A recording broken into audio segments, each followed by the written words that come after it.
बिस्मिल्लाहिर्रहमानिर्रहीम अस्सलाम वालेकुम ज़मा ګران خوږه ملګرو دوستانو چرته چوي خادو بعد اوسئ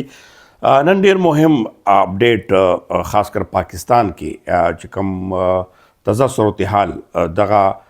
پیدا شو چې کوم جنرال فیض حمید یعنی په تاریخ کې دغه شانته فیصله راتلونکي یعنی هغه سزا او مخکې سکیږي لګیا دا هغه جنرال فیض حمید چې کوم په کابل کې د چای کپ نیولو د شرمتګي هغه لوخه نن کمزې ته ورسېده او مخکې سره روان دي په دې صورتحال باندې او ورسره په افغانستان کې د علما کرامو کانفرنس او په اسلام آباد کې د علما کرامو غټ بیټک دا څه واضح کوي او دا چې افغانستان علماو چې کوم فتوا جاری کړې ده چې پاکستان کې جهاد یا پاکستان حمله دا ناجایز دي نو په دا حواله سره نن او د فارن افیس بیان هم مخې ته راغلی دی چې په دې باندې یو خیرسګلي بیان یې ورکړی دی نو معاملات کم طرف ته روان دي کم کیږي په دې ټول صورتحال باندې به خبره کوو تاسو ویډیو اخیره پورې وګورئ او لایک کمنټس او سبسکرایب چې عمل ګرو نیم کړئ نو لازمي سبسکرایب کړئ اول به زرا شم چې د افغانستان پاکستان معاملې باندې رزو خو سره تړلی شوي چې کم د جنرال فیض حمید لیفټیننټ جنرال فیض حمید چې ډي جی آی اس آی په تاریخ کې وړومبی ځل هغه ته چې کوم سزا میلاو شوه 14 کاله اوس د سزا هغه ده خو په دغه کې ویل کېږي دا چې مزید هم تفتیش روان ده په دغه تفتیش کې څه شی دي اصل کې 9 مئی ده او 9 مئی چا سره تړلی شوي ده عمران خان سره تړلی شوي ده او پاکې ښکاره یو لاین چې کوم دی هغه ټول نه خطرناک دی زه په لاین خبرو کوم نور خو ټول خبر شوی چې ته سزا ورکړه زندان ته واچولو یا څه دا ټول کیسه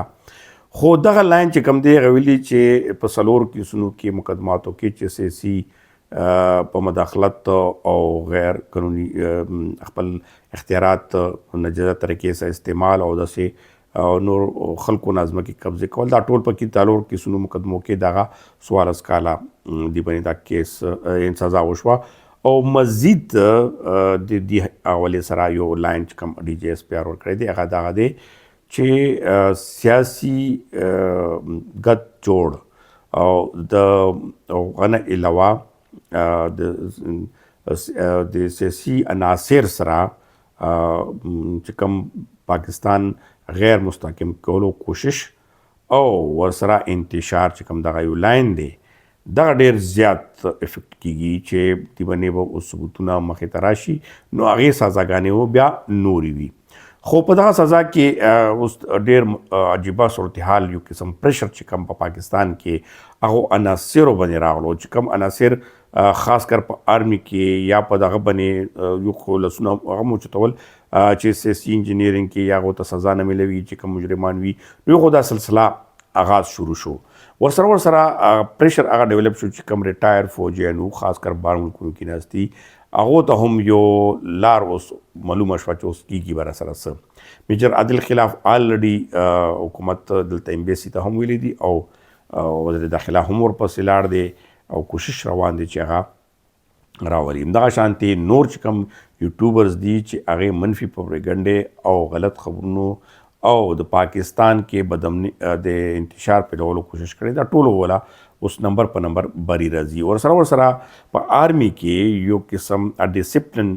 قایمولو او د آرمي کې چې کوم دا خبرې او زونه وچتل د دې مکمل صفای وکړل شوله اوس دې خبرې نه دغه اندازه ټولو سیاستدانو تم پیغام شو ټولو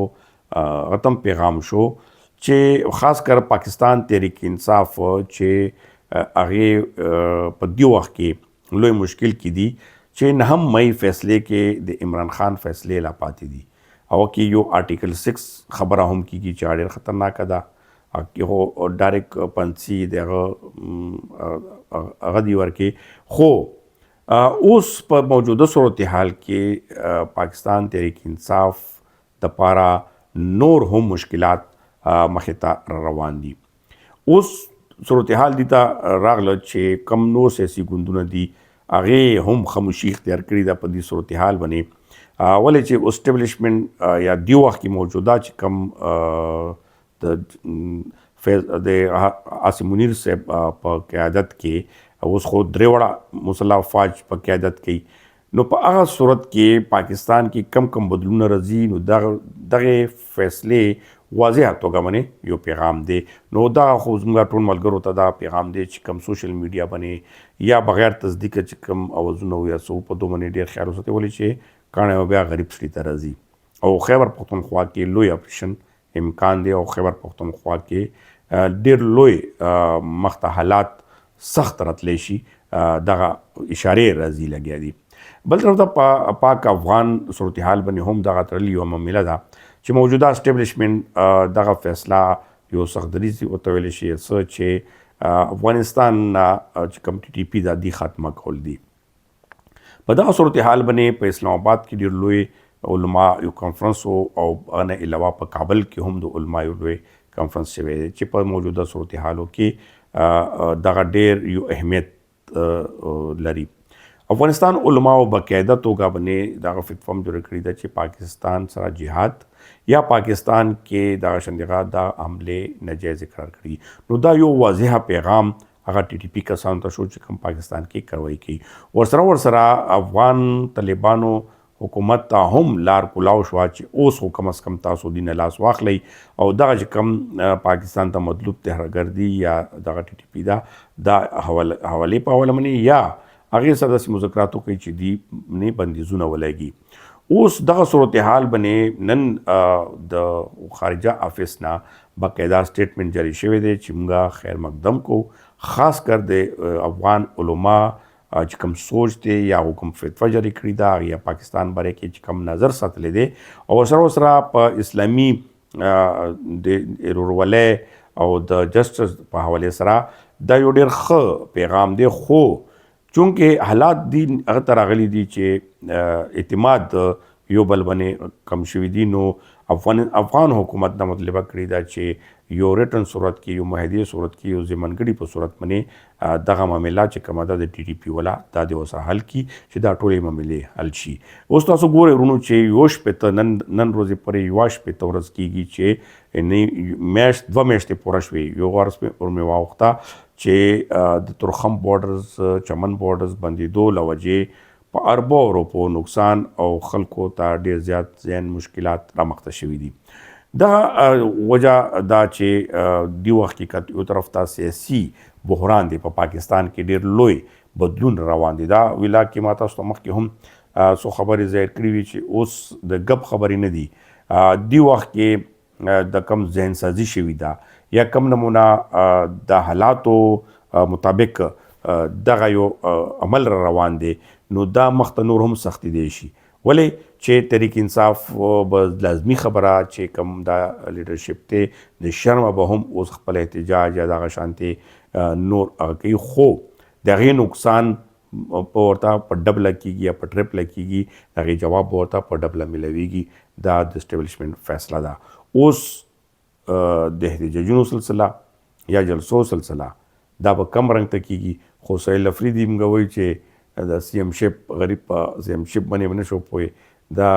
زم چې بدقسمته سی ایم وي چې د حالاتو کې داسې فیصلې مخې ته راغلې چې اوس به هېڅ نشي کولی او که چیرې صوبه بچ کول غواړي یا چیرې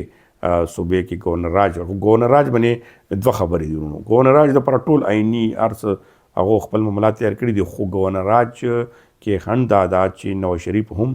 او نورو سیدي قیدینو لکه پیپلز پارټي هم بلاول بټو زرداري هم دغه ویلي دي اسټیبلیشمنټ ته چې یو ځل بیا تحریک انصاف نه هیرو مه جوړوئ که چیرې ګورنر راج ولګوئ لکه څنګه عمران خان نه وباسلو نو هر څه بیا دوباره هغه شو نو دا به ولس چې کوم دی دوی سره به ظلم زیاتی هغه شمري نو که هر څه نور اقدامي لارې وکړی شي خو ګورنر راج دی نه ولګول شي اوس دغه نن ورځې پرې تاسو ته مې صورتحال واضح کړو یقینا چې تاسو به هم معلوم وي همغه رای یا زموږ ته رای راکولو کې تاسو ته به د مشکلات نه پیداویږي او تاسو مینې ورورولي موږ سره همدغه وي چې نورو سره هم شیر کوئ کمنټس هم راکړئ او کوم ملګرو نه یې سبسکرایب کړی نو لازمي سبسکرایب کړئ ډېره مننه خوشحاله او آباد اوسئ